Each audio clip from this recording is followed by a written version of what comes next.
Good afternoon. So today we will see the general system architecture of OS. So given the input output instructions are privileged, and how does the user program input output? So system call means what? System call means the method which is used by a process to request action. System calls means the method which is used by a process to request action by the operating system. Usually it takes the form of a trap to specific location in the interrupt vector. The control passes through the interrupt vector to a service routine in the OS, and the mode bit is set to a monitor mode. Then the monitor verifies that the parameters are correct and legal, and it executes the request and return control to the instruction following the system call. So the system call provide the interface between a running program and the operating system, and generally it is available as a assembly language instruction. The system call here, the language is defined to replace assembly language for system programming, allow a system calls to be made directly, for example C, C++. There are three general methods which are used to pass parameter between a running program and the operating system. So the pass parameter in the register, then store the parameter in a table in memory, and the table address is passed as a parameter in register, then push the parameter onto the stack by the program and pop off the stack by the operating system.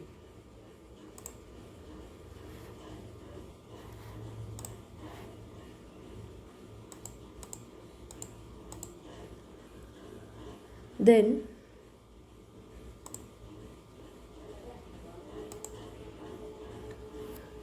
a system call is used to complete a specific task such as reading input file name, opening a file, error message if any, abnormal termination, deletion of a file, prompting a message, reading data for the file, then writing data to the file or console, closing the file, and normal termination. So these are some specific tasks which are used by the system call. Then there are some types of system calls such as process control, file management, and device management. The process control consists of end or abort, load, execute, create process, terminate process, get process attribute, set process attribute, as well as wait for the time, wait event, signal event, allocate memory, free memory. Then in file management, it consists of create file, delete file, open and close, read write reposition, get file attributes, set file attributes. The device management consists of request device, release device, read write reposition, get device attributes, set device attribute, and logically attached device, logically detached device. So these are the types of system calls. There are two more types, that is information maintenance. It consists of get time or date, set time or date, then get system data, set system data, then get process file or device attribute, set process file or device attribute.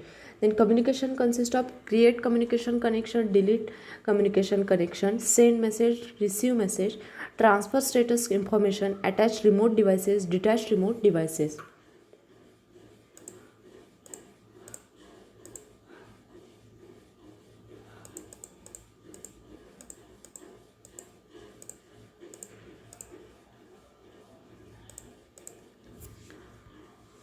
So this is the diagram which consists of use of a system call to perform input output. So it consists of system calls, read, and there are certain operations, that is track to monitor, perform input output, return to the user. Then next is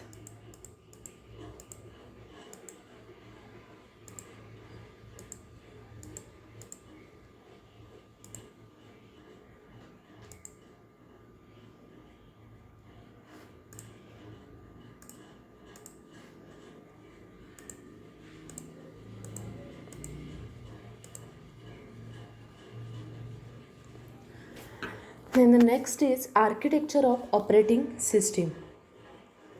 The architecture of operating system consists of various types, that is monolithic operating system, layered operating system, microkernel operating system, and network and distributed operating system. So the first one is layered operating system. The operating system in layered operating, here the operating system is divided into number of layers or levels, and each built on the top of lower level. The bottom layer, that is layer 0, is hardware, and the highest layer, that is layer n, is the user interface. With modularity, the layers are selected such that each uses the functions or the operations and services of only lower level layers. Then,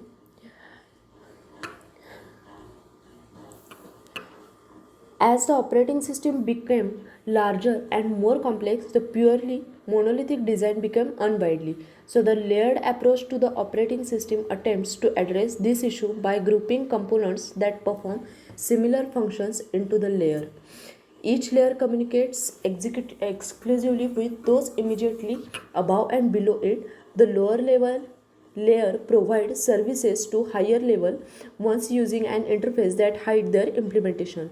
For example, the operating system is an early example of a layered operating system. Windows XP and Linux implement some level of layering. Then the layered operating system consists of layer 0, 1, 2, 3, 4. Layer 0, process allocation and process scheduling. Layer 1, memory management. 2, message interpreter. Layer 3, input output management. And layer 4, user application. So from layer 0 to 3 it is a hardware and it is a kernel space, and above layer 4 is a user space.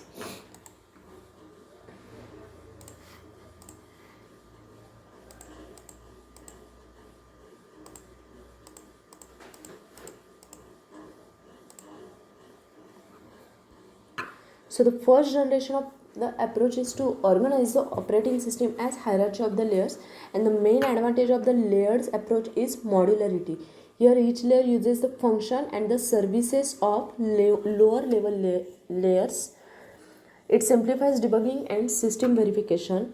Also, the first layer can be debugged without any concern for the rest of the system, because by definition it uses only the basic hardware to implement its functions.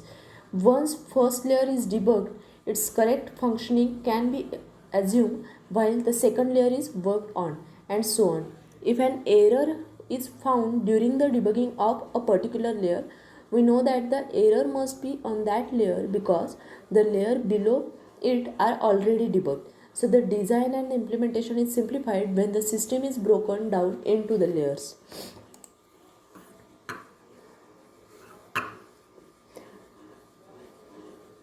So the function of layer 0 is hardware. Layer 1 function is CPU scheduling. Layer 2 function is memory management. Layer 3 function is operator console device driver. Layer 4 function is buffering for input and output devices. And layer 5 function is the user programs. Now there is a problems with the layered approach, that is the appropriate definition of the various layer, because a layer can use only those layers that are at lower level. And second problem is the careful planning is necessary. If the device drivers for backing store must be lower than that of the memory management routines. Next problem is it is less efficient than other types. Here the user program to execute an input-output operation, it executes a system call that is trapped to the input-output layer, which calls the memory management layer through to the CPU scheduling and finally to the hardware. At each layer the parameter may be modified, data may need to be passed, etc. The next problem is each layer adds overhead to the system call, and the system call takes more time compared to the non-layered system. The layering concept was present in the multi system operating system Win NT Windows 95. Instead of layers, the multics was organized as a series of concentric rings, with inner being more privileged than the outer ones, When procedure in an outer ring wanted to call a procedure in the inner ring, it had to make the equivalent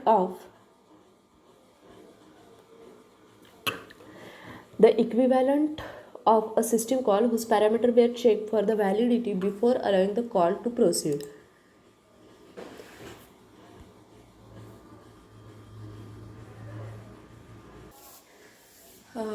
Here is the diagram of layer structure. Here the hiding information at each layer.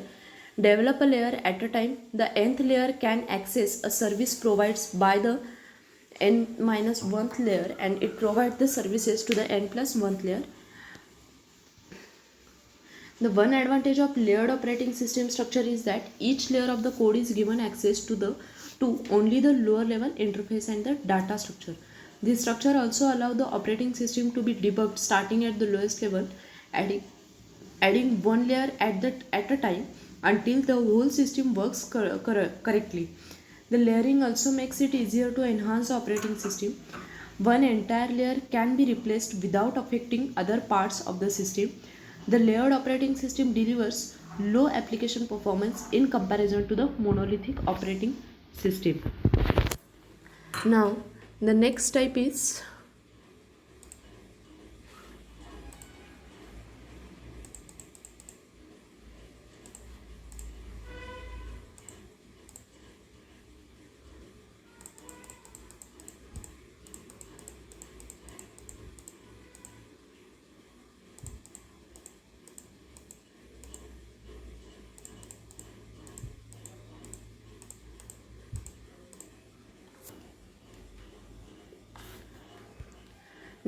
monolithic system structure.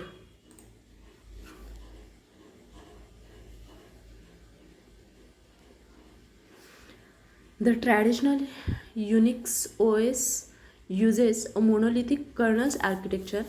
The entire operating system runs as a single program in kernel mode. Here all kernel routines are together. A system call interface, for example Linux, most Unix operating system, and NT. So basically the structure is that there is no any structure. The operating system is written as a collection of procedure, so each of which can call any of the other ones whenever it needs to. Each procedure in the system has a well-defined interface in terms of parameter and results. To construct actual object program of operating system, one first compile all individual procedure and then binds them all together into a single object file using the system linker. In terms of information hiding, there is nothing because each procedure is visible to every other procedure. So the services provided by the operating system are requested by putting parameter in well-defined places as in register or on the stack and then executing a special trap instruction known as a kernel call. This instruction switches machine from user mode to the kernel mode and then transfer control to the operating system. The operating system then examines the parameter of the call to determine which system call is to be carried out. The basic structure of the operating system can be divided into three parts. The first one is a main program that invokes the requested service procedure. The second is a set of service procedure that carry out system calls. And third is a set of utility procedure that help the service procedure.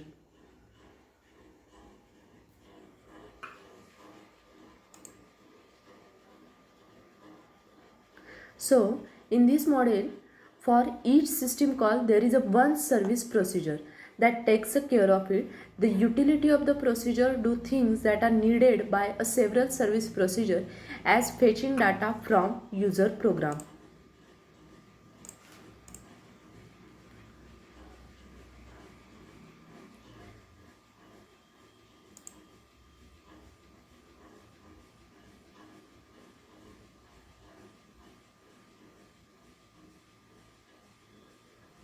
So this diagram shows the monolithic operating system kernel architecture. Now here the kernel consists of many things, that is that is it has a memory manager, processor scheduler, inter-process communication, file system, input output manager, network manager.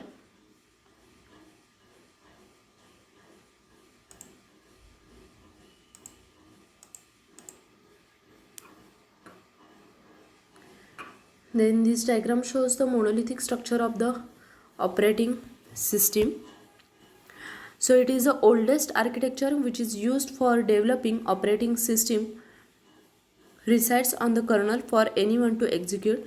Here the system call is invoked, that is switching from user mode to the kernel mode and transfer control to the operating system. Many CPU has two modes, that is kernel mode for the operating system in which all instructions are allowed, and user mode for the user program in which input output devices and certain other instructions are not allowed. The two operating system then examines the parameter of the call to determine which system call is to be carried out. Next, the operating system index into a table that contain procedure that carries out a system call. So this operation is shown in the event. Finally, it is called when the work has been completed and the system call is finished. The control is given back to the user mode, which is shown in event 4. So this diagram shows the monolithic kernel based operating system. In that there is a hardware, device driver, scheduler, virtual memory, IPC file system, VFS, and last one is application system call. And microkernel based operating system, it has a hardware, basic IPC, virtual memory, scheduling, and then it has a application IPC, Unix server, device driver, file server. Then the next type is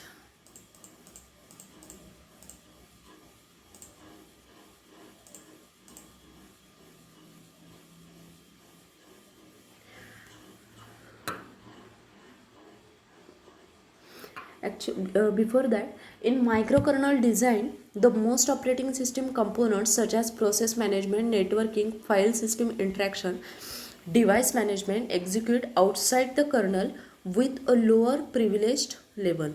The microkernels exhibit a high degree of modularity, making them extensible, portable, and scalable.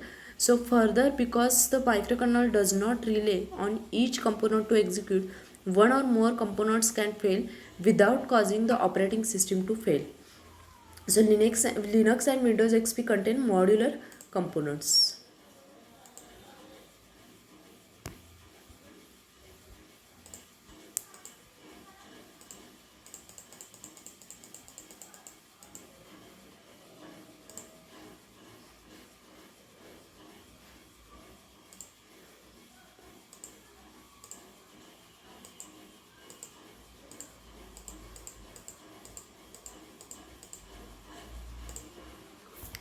Then the next is virtual machines.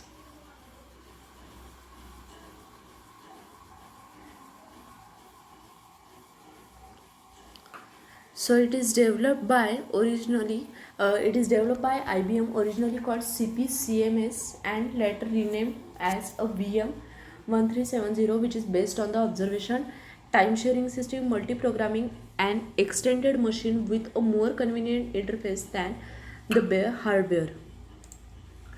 The heart of the system, known as a virtual machine monitor, runs on the bare hardware and does a multi-programming, providing a several virtual machine to the next layer.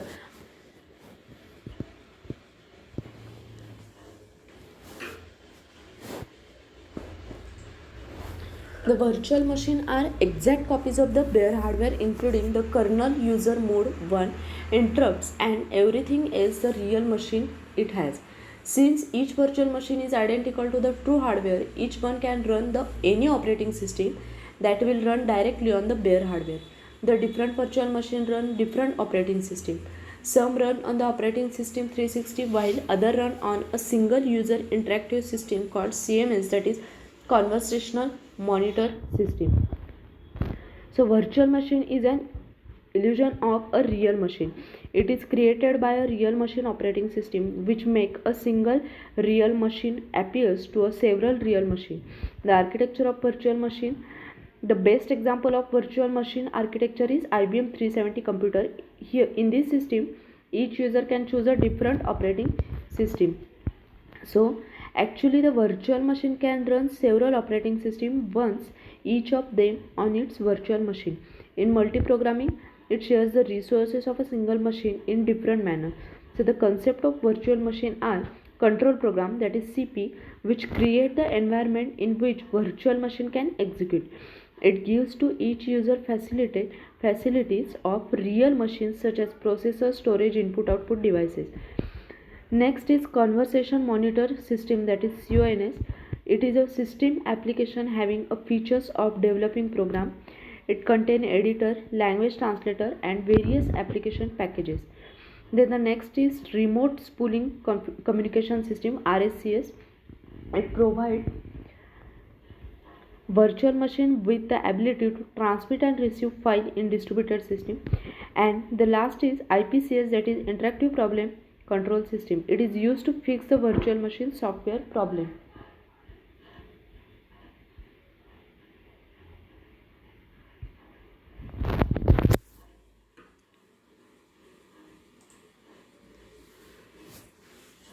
So by using the CPU scheduling and virtual memory technique, an operating system can create an illusion of the multiple processes. This diagram shows the non-virtual machine and the virtual machine.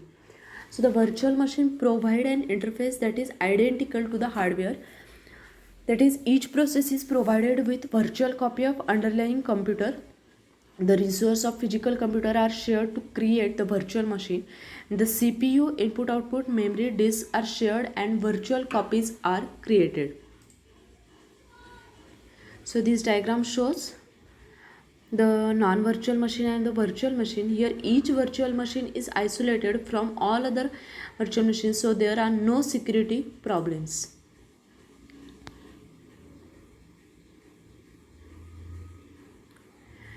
In virtual machine, here the users are given their own virtual machine and they can run any of the operating system or software package on these machines. For example, running MS-DOS on a Pentium machine, that is system compatibility problems are solved. Then running Windows, Linux and other operating system on the same machine.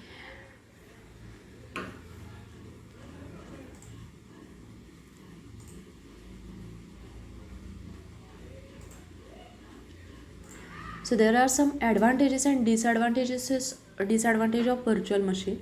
The virtual machine concept provides complete protection of the system resources since each virtual machine is isolated from all other virtual machines.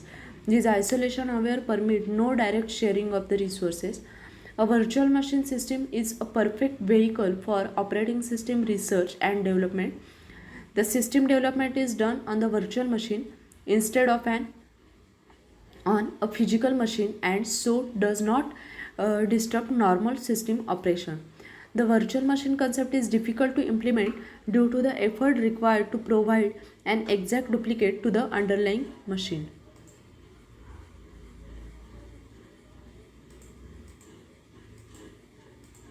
So this is all about the operating system. Thank you.